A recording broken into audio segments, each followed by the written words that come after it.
Hello, welcome back to my channel. Greetings from Perth on this fine spring day. We're going to be taking a look at BMW E46 with the N42 engine and a couple of problems.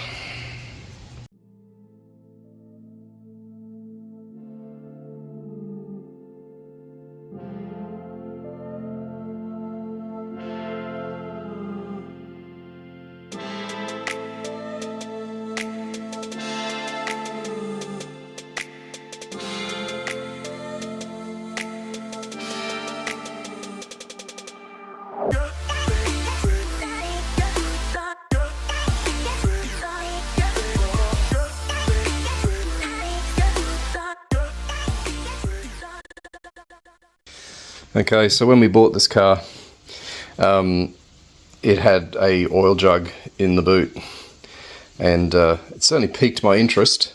But the car's got low mileage, relatively speaking. It's 143,000 kilometers. So what's that? About 90,000 miles. And it's in pretty reasonable condition. It wasn't a very expensive car. Yeah, nor should it be, I suppose. It's a 21-year-old, so it's a October 02. Now, the problems. So, oil consumption. I've alluded to that. So, oil consumption is an issue. It sort of takes a litre every 500 kilometres or so, and that's your well-known CCV, where your crankcase ventilation system fails. The second thing is it picked up an intermittent fault, crank angle sensor.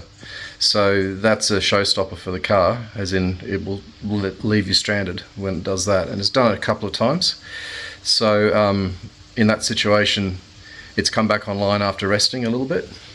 So to do the CCV,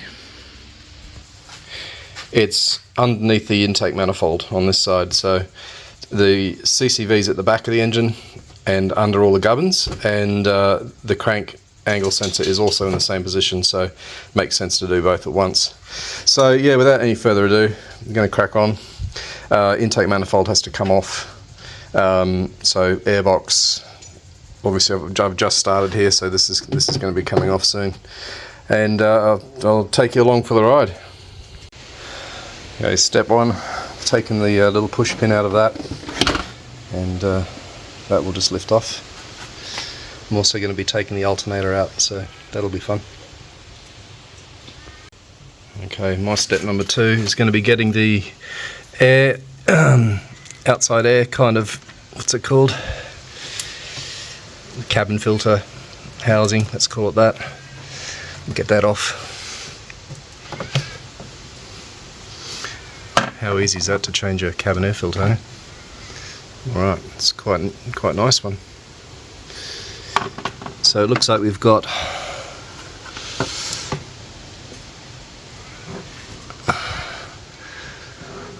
let's find the mounting point for it.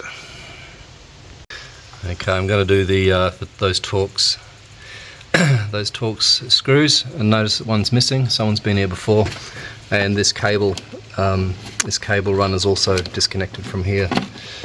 So we need to disconnect it anyway, but yeah, just wanted to note that. It's had a new alternator, so perhaps they lost one of those fasteners.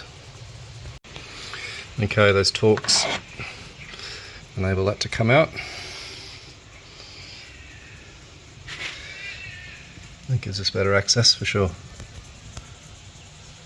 Next step, I'm going to maybe take that cover off the intake manifold and get cracking on the airbox. Yeah, this cover is just the two 10mm bolts here.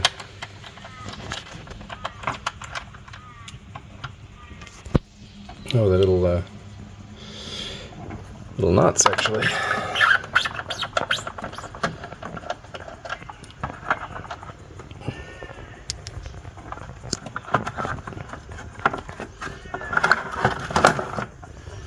Ooh, there we go.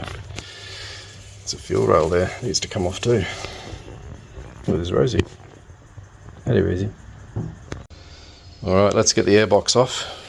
Two 10mm bolts, and there'll be a hose clamp there. Various plugs need to be taken off. We'll wing that. Now just a note, there's a hose on here, vacuum hose I think, that needs to come off. Okay, airbox is out. This plug came off the side of it. It just pulled straight off, and there's the vacuum hose. There's our alternator. Now I've read that it's easier to gain access if you take the alternator off, so if it is easier, I'm not sure. Alright, we'll keep playing. Really the objective is to make as much room as you can. So yeah, let's play with that alternator. Missing hardware. I think that there's supposed to be a bolt in there. There's two at the bottom. It's missing. Good stuff. How do you lose hardware that bad? Okay, so those 4 bolts enable the alternator to swing forward. You can then peel the belt off. It looks like we've got a plug at the back here, 17mm. I'll get in that with a spanner. And thusly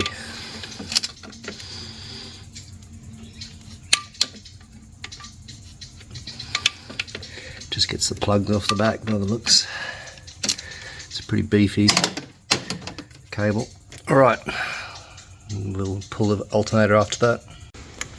Okay, strongly recommend getting the alternator out of the way, because what that gives you access to is this lower bracket here, and its mate at the back is going to be got at from underneath. So I think this is a, let's feel what it is. It's a Torx. It's actually feels loose. Anyway, so yeah, I should be able to get a Torx onto that and a little socket. What else can I see? Nothing much at this point. Crack on. Okay, sit rep. Bit warm today. This is the driver I've got for little Torx. I think it's 1/4 inch is what you'd call it, but yeah, it's quite stubby and enables you to get in there like that. Now I did crawl underneath the car and note that the buddy fastener to this at the back is missing. So yeah, previous mechanic must have operated under a philosophy of half the fasteners will be fine.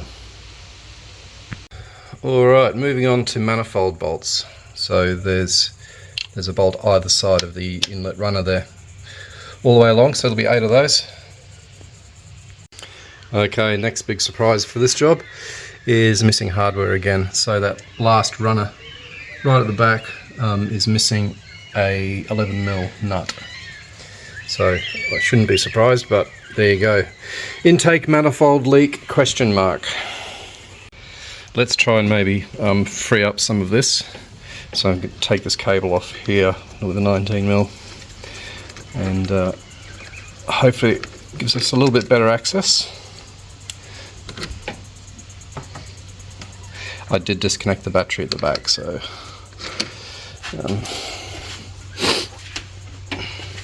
so we're loose, as you can see. But we've got all sorts of cable runs going on. That plug probably needs to come off. Alright, I'll summarise when I've moved forward. Okay, we're nearly there in terms of access. So these firewall grommets, I've pulled the cables out of there, so they're now loose, and you can sort of see we'll be able to lift that out. I'm going to take the fuel rail out as well, because that's got a pipe that runs down there. It's going to be problematic. So we'll 2 10mm bolts by the looks, and that should then lift and be put to one side.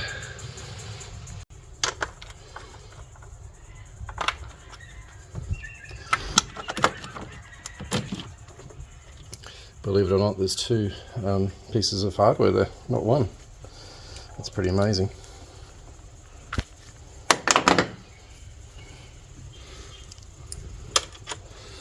Oh, another hot tip. To get the nuts out of here, when you're using a socket, there is a risk that you'll drop the hardware down into the chasm. So what I do is I don't know if you can see that. That's a neodymium magnet in there, little spherical one, and that then captures it.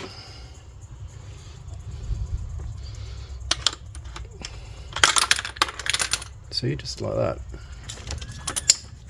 There we go, down in there, in the abyss.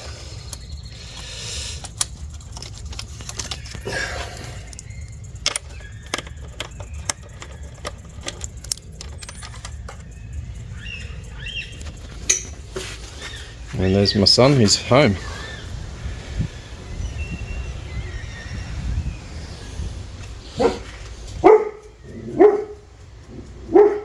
Alright, so that's part of the harness, wiring harness, and that was in there like that. Don't forget. Okay, next I'm going to remove this off the CCV valve. Take this end hose off, and then there's a bracket for the CCV system, which is attached by these two 10mm here. Okay, manifolds off.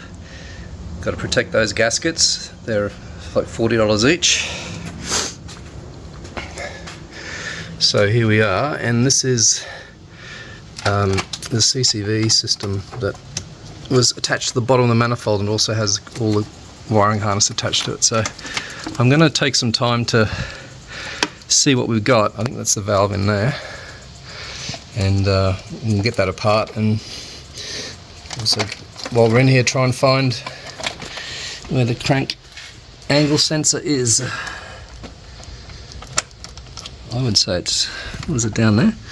Nope, it's at the back apparently.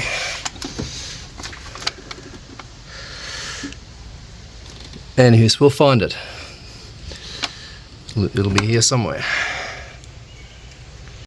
Look what I found down there. See if I can find it.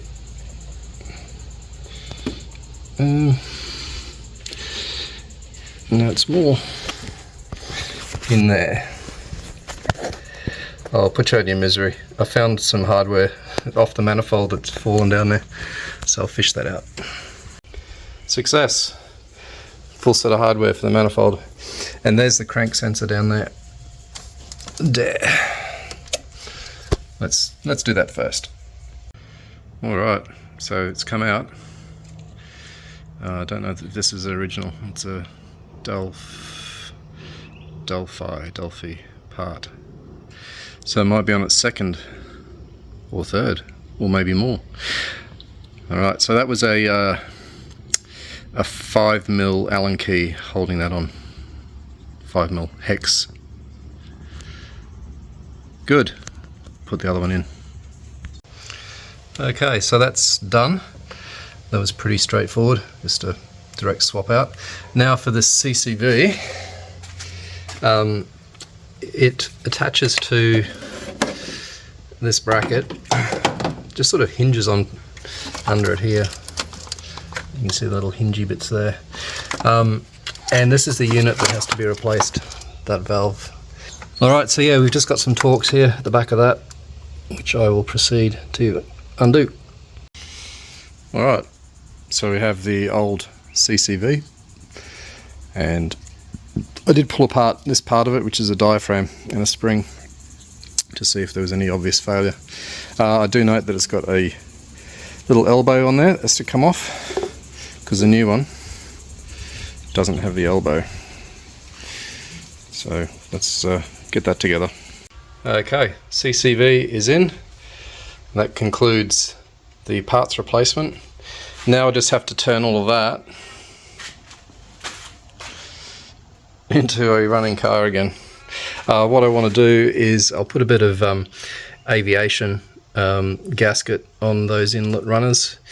I'll give them a bit of a clean up as well. They look a bit scungy, so give them a clean, and then I'll slap it all back together. Next time you see this, hopefully it'll be running, and hopefully it won't be using oil, and it won't have an intermittent cutting out issue. I'll bring you back when I'm done. Alright, so it's morning of day 2. It's about 9 o'clock. I put in about an hour and a half. I got up early because of the warm weather today. So yeah, I think we're back together.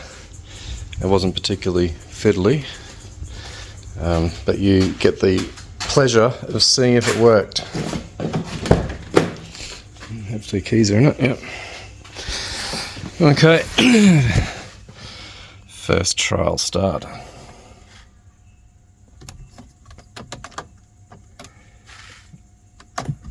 Okay, bring the thunder. Splendid. Oh, why have we got that light on? Alternator light.